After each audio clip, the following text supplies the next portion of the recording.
Hello, everyone, and welcome to Tending to Change. I'm your host, Jenny Juarez. The last time we were together, I shared about how just as the in-breath is inevitably followed by the out-breath in an endless cycle until our time in this body is complete, so too does our journey seeking satisfaction through outward experiences inevitably lead to a journey inward toward our essence, and then turning outward once again, only this time in service to the whole instead of the small s self. And I left you with this contemplation. What is your contribution to this radically reimagined world? What are your unique gifts and talents? What is yours to give? So today we're going to consider this further and talk about life purpose. But it might not be the explanation you're used to or the one you might expect. To begin, I'd like to introduce you to the Sanskrit word Swadharma. I first encountered this word while reading the Bhagavad Gita early on in my yoga teacher training. The Gita is an intensely spiritual work that forms a cornerstone of the Hindu faith. Bhagavad Gita means Song of the Lord, and it's a 700-verse scripture found within the epic Mahabharata. Although it's only 18 short chapters, it contains an immense amount of wisdom teachings, and I've reread it many times over the past 8 years. The Gita is a conversation between warrior prince Arjuna and his charioteer Krishna, who is an avatar of the god Vishnu, the preserver and protector aspect of the universe. It describes how, at the beginning of a mighty battle between two sets of cousins, the Pandava and Kaurava armies, Arjuna falls into despair because he does not want to engage in battle against people who he has respected and held dear. Krishna counsels him, giving spiritual enlightenment to the warrior Arjuna, who eventually realizes that the true battle is for his own soul. Krishna says that all living beings are an integral part of God's creation and have roles and responsibilities to fulfill. He extols Arjuna to perform the duties required of him as a warrior while relinquishing the fruits of his work, to make his work into an offering without attachment to the outcome. During the Gita, Krishna commands Arjuna to honor his Swadharma, his sacred duty. And as with all Sanskrit words, Swadharma has many layers of meaning that are difficult to translate into English. But Swa can be understood as one's own, or self, or proper. And Dharma can be understood as duty, or righteous conduct, or responsibility.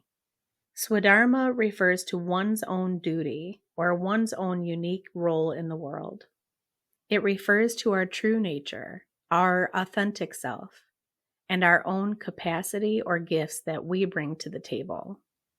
Chapter 3, verse 35 of the Bhagavad Gita says, "It is far better to perform one's natural prescribed duty, though tinged with faults, than to perform another's prescribed duty, though perfectly." Krishna emphasizes the point by telling Arjuna that it is far better to die while performing one's own duty than to live while performing the duty of another. Regardless of how seemingly small or large our role in the world is meant to be, it is our sacred responsibility to live according to our own dharma rather than to imitate the life of another. So what does that mean? How do we figure out what our dharma is?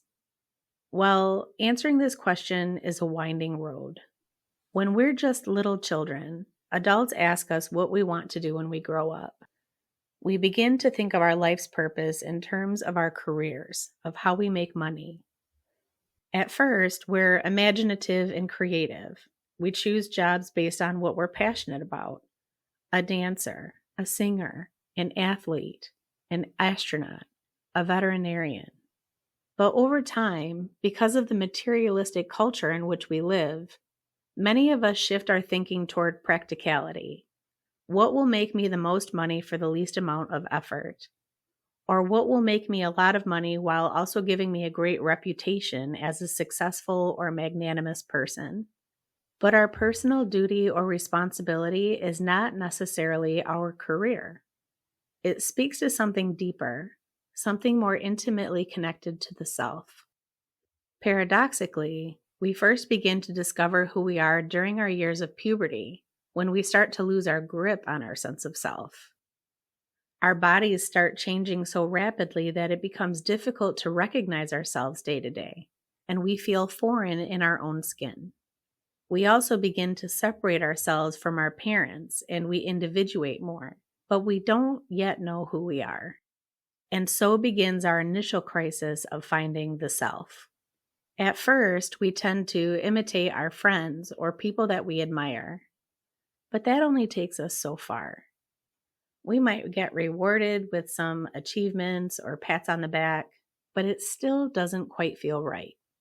Then we tend to have another crisis around midlife in our 30s or 40s, especially when we begin to encounter death and the fragility of life, either through the loss of grandparents or parents or other important people in our lives. We start to confront the reality that our time on earth is limited and that we will someday die. And that's when many of us begin to sincerely ask ourselves, why am I here? What is the point of all this? What is my purpose? What am I here to do? So, in considering Swadharma, some questions you might contemplate are, what is beautifully unique to me? What are my gifts or talents to offer? What do I hear in my heart when I get quiet? My Sanskrit philosophy and mythology teacher, Dr. Douglas Brooks, once posed it to us like this: our ahi, our anxiety, is our gift. Whatever it is that keeps us up at night, what we can't stop thinking about and talking about, this is what we're called to do. During a workshop he held at From the Heart Yoga and Tai Chi Center, he said, "The thing that's eating you alive is the greatest thing about you and the worst thing about you. It's what you must do. You can't connect to yourself until you connect to something greater than yourself. Your art is what makes you the best of you. But if you don't offer it out, it becomes the worst of you because you become estranged from yourself and everyone else." You see, your Dharma does not have to be big and shiny to be meaningful, to be impactful. Even doing simple things with great love creates a powerful impact. It inspires other people to act with love and kindness. Our Swadharma is our role in the grand play of life. I remember when, during the centering meditation of a yoga class, my teacher Benji posed the question to the class, what if your Dharma is just to be a good mother? The room was full, but it felt like she was addressing the question directly to me. What if being an attentive, loving, conscious mother was my sacred duty to fulfill in this life? It's no simple task, to be sure. And yet, our culture continually diminishes the critical role a parent plays in the broader context of society. We parents, grandparents, caregivers, teachers, aunties, and uncles are raising the adults of tomorrow. The way we interact with and nurture our children will inform how they function in the world. Will they be wise, brave, emotionally regulated, creative, compassionate, and contributing members of society? Or will they be insecure, angry, fearful, listless, dysregulated, greedy, or even violent? Every hat we wear in life, every role and responsibility impacts the whole. Our thoughts and actions shape culture, and culture shapes society, which impacts the creation, maintenance, and transformation of the world around us. Honoring our Swadharma means living beyond the idea that we each have one purpose. We each have many purposes over the course of our lifetime. Our purpose changes as we grow and change. And our role is to act in accordance to our highest integrity in every situation, every profession, and every season of life. To accomplish this, we cannot look to the person to the left or right of us and just copy them. We must go within and seek guidance there. And what I have learned through my teachers and my own experiences is that your Dharma is whatever is right in front of you. It's what life is already giving you to deal with. That's what you're meant to do in this moment. That's what you're meant to work with. Your shadows, your obstacles, your limitations, these are not accidents or errors. They point your way forward. You are a beautiful gift. There is no one in the world like you, and there never will be. What is uniquely yours to give? As you begin to uncover the answers to that question, you can make it the focal point of the decisions that you make, of the opportunities you say yes to. And when you live in alignment, when you live in accordance with your own path and not the path of another, you experience a peace and a joyous love that is easily shared with all beings. So we'll end today with a visualization meditation, beginning as we always do by taking a comfortable seat, either in a chair or on the floor, sitting just in front of your sitting bones, feeling the low back curve inward and up, and then toning the belly as you bow forward a little bit, breathing deeply into the back body, letting the back expand and the sides of the body lengthen, lowering the chin slightly and drawing the sides of the throat back along with the shoulders, letting the neck be long, feeling yourself root down through the sitting bones as your spine lengthens up through the crown of the head, resting your hands on the thighs, gently closing the eyes if you haven't already. Welcoming the breath in and out the nose, like you're welcoming a dear friend. Letting the breath oxygenate every cell in the body. Beginning to imagine that you're seated on a giant boulder in the middle of a natural spring. The currents gently roll toward and away from the boulder on all sides in a sweet and steady rhythm. Droplets of water playfully splashing at your legs as you take in the warmth of the sun shining down on you. Feeling the cool, smooth surface of the boulder beneath your hands and your thighs. With each in-breath, letting yourself feel more settled, heavier on the boulder. With each exhale, feeling yourself sink up to the rhythm of life all around you. Breathing in as the waves approach. Breathing out as they ripple out in all directions. Just resting here in this beautiful, peaceful space. Feeling supported by the boulder. Feeling nourished by the breath, by the water, and the warmth of the sun. Feeling that you are not just in nature, but that you are nature.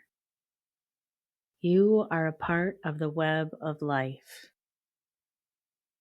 And just as each boulder, blade of grass, cloud, animal performs its sacred duty in its existence, so too do you naturally discover and sync up and express your sacred duty in your existence with deep presence and reverence and gratitude.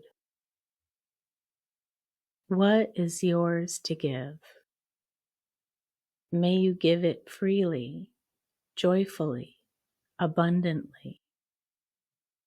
And may all the love and kindness and blessings that you extend out into the world return to you again and again. in a beautiful cycle of reciprocity. Just resting in the breath for another moment or two.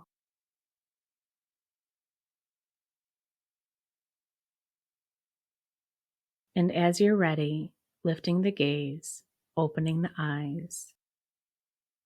Don't overthink the inquiry of what is my Swadharma. Just trust that it's unfolding moment by moment in your life, and show up for the assignments that come to you, accepting that the obstacles that are placed along your way are not an error. They are the path. The universe will course correct us over and over. Our job is to notice when we're out of alignment, when we feel out of sync with our true selves, and to take steps, to ask for help, to do what we can to come back into alignment. Thank you so much for joining me today. I'm so grateful to spend this time with you. May what you receive from these talks be a blessing to you and to all who you come in contact with. Until we connect again, take good care of yourself and have a wonderful rest of your day.